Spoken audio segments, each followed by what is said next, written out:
I'd like to introduce you to John and Carole McCrink from Yorkshire. Perhaps, Carole, you could tell us a little bit about how long you suffered with tinnitus and how bad it was for you.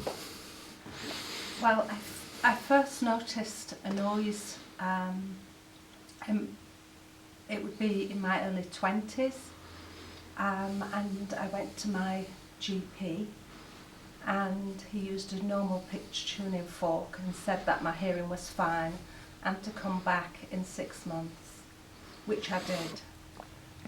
He then did the same test and again said come back in 6 months.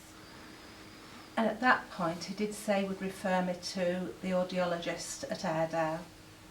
And as soon as I had my hearing tests, they asked me how I coped at work, because I'd lost all my high frequencies. So in a way I was relieved that now there was a reason for hearing what then was diagnosed as tinnitus and high frequency deafness. But I found there was little that really could offer me. Although they did supply me with a hearing aid, it didn't really help, and they said it was very difficult to provide something that would help with the frequencies that I'd lost. So really, we're talking now 30 years ago. Wow. And although I have used digital hearing aids provided by the NHS, I found I wasn't a very good user. I preferred to get by with lip reading. And also in terms of my tinnitus, they didn't help at all.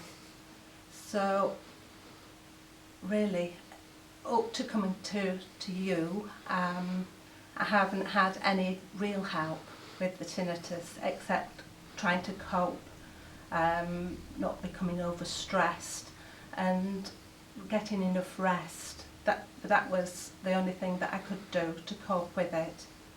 And at times it was overwhelming. It affected my sleep. And the more I felt that way, the harder it became. So it did impact on my life to a great extent. Yes, I know. I can well appreciate that. Since we've been helping you, have you noticed any improvement? I have. At first I still wasn't a very good hearing aid wearer, and really I've had to try and build up the amount of time that I wore my hearing aids. But what I found was that I would be thinking I need to put them in to help me cope with the tinnitus, because I found that they did help. And gradually over the 2 years that I've seen you, I've been able to increase the time that I wore the hearing aids, and I'm now feeling the benefits of it, not just helping me cope with the tinnitus, but also with the hearing loss. That's right. Excellent. Now, I seem to remember you saying, and perhaps John, you can help us with this, that Aunt Carole was told that she had nerve death and that she'd never hear at certain frequencies again. Yes, when we saw the last lady at Airedale, she did say that there was a tinnitus group, but it was basically just to cope with the situation, and we were told it was nerve death, and because of her loss, the only thing they could do is help with her current hearing that she'd got. So there was really no prospects of it. So when our friends introduced us to yourselves, I thought it was well worth the try and the trip down 5.5 hours journey. And we see you regularly. You do? Yes. Could I ask you, do you feel that we have been able to be of benefit to you as a family? Yes, I've definitely seen a benefit in it from Carole's point of view. She is less stressed, and I think she's been honest when she says she wasn't a good wearer of it to start. That's right.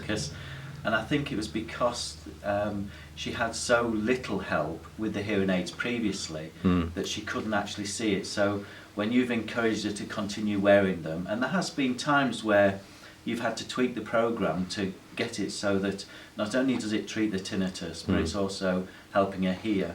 Because I can remember one phase of treatment where she was actually finding it hard to hear. It was helping the tinnitus. That's right. But she was finding it hard to hear. So she was having to take them out, so she wasn't getting the benefit of that. So That's right. but it's certainly balanced out now, and it's well worth the journey down. That's great. Well, it's lovely to hear you say that. We want to convey to people that listen in that these are real events. They're not contrived in any way, because I can understand cynicism in today's world. But we very much enjoy looking after you both, and especially you, Carole. You're a model patient now. You wear them really well. Just to come back on that point about nerve death, that's patently untrue, because now you're able to hear across the sound frequency up to 6 kilohertz. When I met you, you were told you couldn't hear above 1.5 kilohertz. That's not true. So the fact that we've used our methodology in treating you has enabled Carole to hear better, as well as deal with her tinnitus. Yeah, and she's hearing things that she didn't hear before. That's right. Before she didn't hear doorbells, she didn't hear birds singing, she didn't hear the telephone. That's right. And she does hear those things, obviously not as good as I can, but she does hear them, and she can discern what it is. So it has helped greatly, actually. That's excellent. Incidentally, the hearing aids we are using with you, Carole, are very similar, not the same, but very similar to what the NHS gave you. So we've got results with hearing this virtually the same technology, but it's our methodology that's come through. Thank you both for taking part in this interview. Much appreciate that. That's okay.